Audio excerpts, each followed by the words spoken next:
ಇವತ್ತು ಕಾರ್ತಿಕ ಮಾಸದ ಕೊನೆ ಶುಕ್ರವಾರ, ಹಾಗಾಗಿ ಬೆಳಗ್ಗೆನೇ ಪೂಜೆ ಮಾಡ್ಕೊಳ್ಳೋಣ ಅಂತ ಹೇಳ್ಬಿಟ್ಟು ಪೂಜೆನ ಮಾಡಿಕೊಂಡು ಇನ್ನು ಬೆಳಗಿನ ತಿಂಡಿಗೆ ಮನೆಯಲ್ಲೇ ಅಯ್ಯಂಗಾರಿ ಸ್ಟೈಲ್ ಬಿಸಿಬೇಳೆಬಾತ್ ಮಾಡ್ತಾ ಇದ್ದೀನಿ. ಇದಕ್ಕೆ ಒಂದು ಕುಕ್ಕರ್ಗೆ 1 ಬಟ್ಲಷ್ಟು ಅಕ್ಕಿ, ಅದೇ ಬಟ್ಲಲ್ಲಿ 1 ಬಟ್ಲಾಗೋಷ್ಟು ತೊಗರಿಬೇಳೆ, ಮಸೂರ್ ದಾಲ್ ಮತ್ತು ಹೆಸರು ಬೇಳೆನ ಹಾಕ್ಬಿಟ್ಟು ತೊಳ್ಕೊಂಡು ಇನ್ನು ಹೆಚ್ಚಿಟ್ಕೊಂಡಿರೋ ತರಕಾರಿ, ನೀರು, ಅರಿಶಿನದ ಪುಡಿ, ಸ್ವಲ್ಪ ಎಣ್ಣೆನ ಹಾಕ್ಕೊಂಡು ಒಂದು 4 ವಿಷಲ್ ಬರ್ಸ್ಕೋಬೇಕು. ಇನ್ನು ಮಸಾಲ ಪೌಡರ್ ಮಾಡ್ಕೊಳ್ಳೋದಕ್ಕೆ ಒಂದು ಬಾಣಲಿಗೆ ಕೊತ್ತಂಬರಿ ಕಾಳು, ಜೀರಿಗೆ, ಕಡಲೆಬೇಳೆ, ಉದ್ದಿನಬೇಳೆ, ಒಂದಷ್ಟು ಎಳ್ಳು, ಹಾಗೆ ಸ್ವಲ್ಪ ಗಸಗಸೆ, ಒಂದು 4 ಲವಂಗ, ಒಂದು 4 ಏಲಕ್ಕಿ, ಹಾಗೆ ಸ್ವಲ್ಪ ಚಕ್ಕೆನ ಹಾಕೊಂಡು ಡ್ರೈ ರೋಸ್ಟ್ ಮಾಡಿಕೊಂಡು ಒಂದು ತಟ್ಟೆಗೆ ಎತ್ತಿಟ್ಕೊಳ್ತಾ ಇದ್ದೀನಿ. ಅದೇ ಬಾಣಲಿಗೆ ಸ್ವಲ್ಪ ಎಣ್ಣೆ, ಒಣ ಮೆಣಸಿನ್ಕಾಯಿ, ಕೊಬ್ಬರಿ, ಹಾಗೆ ಸ್ವಲ್ಪ ಕರಿಬೇವನ್ನ ಹಾಕೊಂಡು ಚೆನ್ನಾಗಿ ಫ್ರೈ ಮಾಡಿಕೊಂಡು ಇನ್ನು ಇದನ್ನೆಲ್ಲ ಚೆನ್ನಾಗಿ ರುಬ್ಕೊಳ್ಳೋದಕ್ಕೆ ಒಂದು ಸ್ವಲ್ಪ ಅರಿಶಿನ ಹಾಗೆ ಸ್ವಲ್ಪ ಹಿಂಗನ್ನ ಸೇರಿಸ್ಬಿಟ್ಟು ಈ ಥರ ಸಣ್ಣದಾಗಿ ರುಬ್ಕೋಬೇಕು. ಇನ್ನು ಒಗ್ಗರಣೆ ಹಾಕ್ಕೊಳ್ಳೋದಕ್ಕೆ ಒಂದು ಬಾಣಲಿನ ಬಿಸಿಗಿಟ್ಕೊಂಡು ಮೊದಲು ಶೇಂಗಾನ ಹುರಿದು ಎತ್ತಿಟ್ಕೊಳ್ತಾ ಇದ್ದೀನಿ.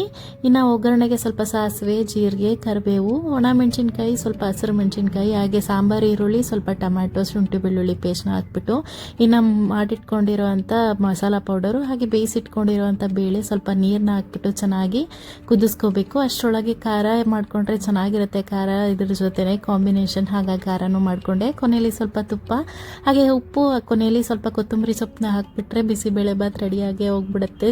ಟೇಸ್ಟ್ ಅಂತೂ ತುಂಬಾ ಚೆನ್ನಾಗಿರುತ್ತೆ.